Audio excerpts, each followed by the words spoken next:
Hello friend, welcome back to my YouTube channel.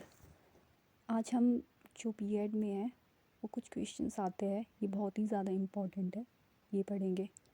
जो teaching subject है हमारे उसमें है, जैसे फिज़िकल साइंस है तो उसके क्वेश्चंस है ये। तो चलो स्टार्ट करते हैं। Importance of physical science text book विषय का ठीक ठीक वर्णन करती है और भौतिकी विज्ञान की किताबें अध्यापक और विद्यार्थी को वैज्ञानिक सिद्धांत, तथ्यों तथा नियमों को समझने में मदद करती है। भौतिक विज्ञान की किताबें बच्चों छात्रों में वैज्ञानिक दृष्टिकोण का विकास करती है। भौतिक विज्ञान की किताबें विभिन्न प्रकार के चार्ट, चित्र, डायग्राम आदि बने होते हैं जिससे बच्चे अमूर्त चीज़ों को भी आसानी से समझ सकते हैं। पाठ्य पुस्तकें बच्चों और छात्रों के मनन, चिंतन तथा दोहराने करने में छात्रों की मदद करती है। अगर दोहराना है उसको तो भी मदद करेगी वो। एडवांटेज ऑफ यूनिट प्लानिंग के क्या गुण हैं?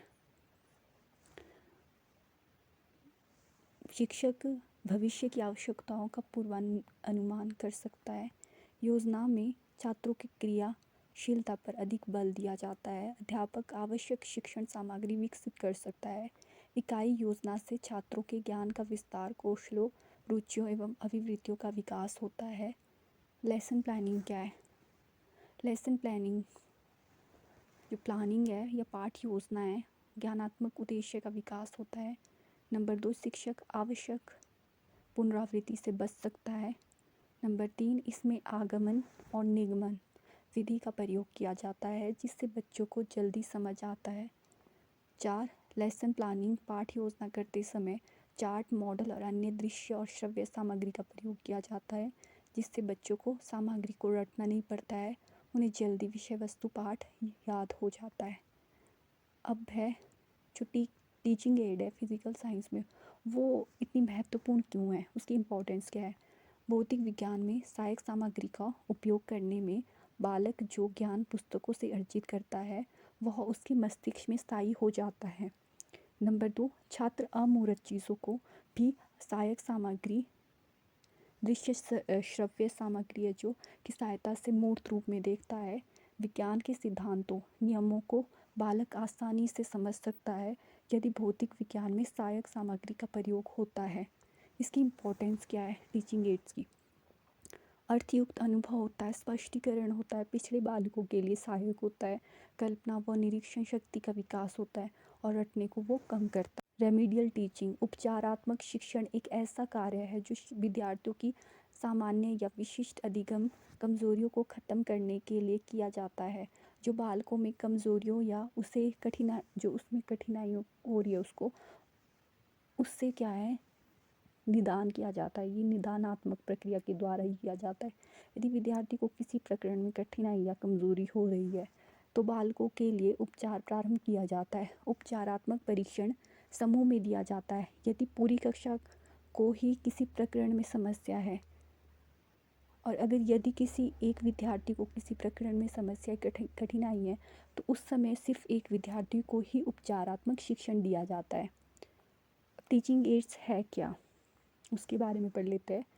इंट्रोडक्शन पार्ट में आप कैसे लिख सकते हैं इसमें कि सहायक सामग्री शिक्षण में प्रयुक्त किए जाने वाला एक औजार या साधन है जिसका प्रयोग शिक्षण में विभिन्न रूप से किया जाता है। सहायक सामग्री का प्रयोग पाठ्य वस्तु को रोचक बनाने के लिए किया जाता है। सहायक सामग्री में विभिन्न प्रकार के चार्ट, वीडियो आदि आती है। टीचिंग एड निम्न प्रकार की हो सकती है: श्रव्य दृश्य सामग्री, सुन या देख सकते हैं, या फिर 2, श्रव्य सामग्री या सुन सकते हैं उसको। नंबर 3, या दृश्य सामग्री, सिर्फ उसको देख सकते हैं। श्रव्य सामग्री जैसे radio, gramophone, loud speaker, lingua phone या फिर टेप रिकॉर्डर। दृश्य सामग्री गैर प्रक्षेपणी साधन या प्रक्षेपी साधन। जो गैर प्रक्षेपणी साधन होता है वो हो सकता है मॉडल, चित्र, chart, graph, bulletin board, panel board, globe, पाठ्य पुस्तक चित्र। प्रक्षेपी साधन होता है मूक, चलचित्र, फिल्म पट्टियाँ या जादुई लालटेन, एपिडियास्कोप, या सूक्ष्म प्रक्षेपी एपिस्कोप, ओवरहेड प्रोजेक्टर। दृश्य श्रव्य सामग्री क्या हो सकती है?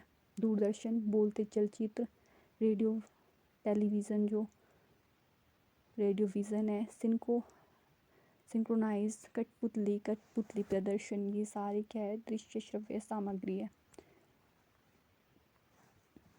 एक्टिविटी एड्स क्या होते हैं? इस क्षेत्र के साधन देखने, सुनने, करने या अधिगम को प्रभावित करने में सहायक है। इसके उदाहरण है अभिनय करना, एक्टिविटी एड है ये कि अभिनय करना, भूमिका निभाना, प्रयोगशाला और कार्यशाला में काम करना, संग्रहालय, मेले और प्रदर्शनियाँ, मॉकअप, ये सब।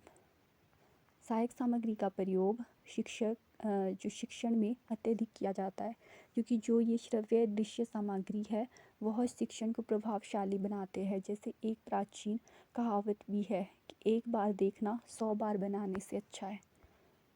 फिजिकल साइंस में टीचिंग एड का प्रयोग कैसे होता है? भौतिक विज्ञान में विभिन्न प्रकार के श्रव्य दृश्य और दृश्य श्रव्य सहायक सामग्री का प्रयोग किया जाता है। जो दृश्य श्रव्य सामग्री का महत्व है, उसका क्या महत्व है? डिफरेंट डेफिनेशन दी है।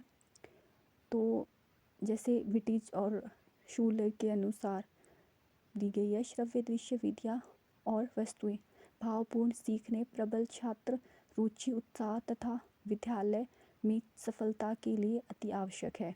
नंबर 2 है क्रो एवं क्रो के अनुसार श्रव्य दृश्य उपकरण सीखने वालों को व्यक्तियों, घटनाओं, वस्तुओं तथा कारण और प्रभाव संबंधों के नियोजित अनुभव के लाभ उठाने का अवसर प्रदान करते हैं।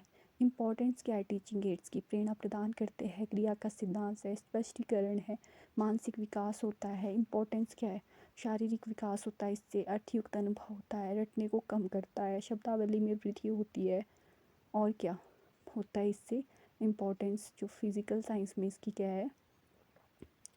ये कल्पना और निरीक्षण शक्ति का विकास करता है, छात्र संख्या में निरंतर वृद्धि होती है, एकाग्रता लाने में सहायक होता है, ज्ञान का विस्फोटक है, प्रत्यक्ष अनुभव की प्राप्ति होती है इससे, शिक्षण में कुशलता प्राप्त होती है, सुदृढ़ ज्ञान की प्राप्ति होती है, जो पिछड़े बालकों की भी सहायक होते हैं। और भी बहुत सारे इम्पोर्टेंस है। फिर प्रेरणा प्रदान करता है, सहायक सामग्री बालकों का ध्यान आकर्षित करती है, जिससे ज्ञान को स्थूल रूप में प्रस्तुत करते हैं, जिससे बालकों को सीखने की प्रेरणा मिलती है।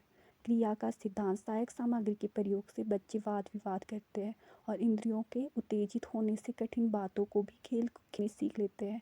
काल्पनिक शक्ति का विकास होता है, बालकों में काल्पनिक शक्ति का विकास होने लगता है जब वह सहायक सामग्री को देखता है।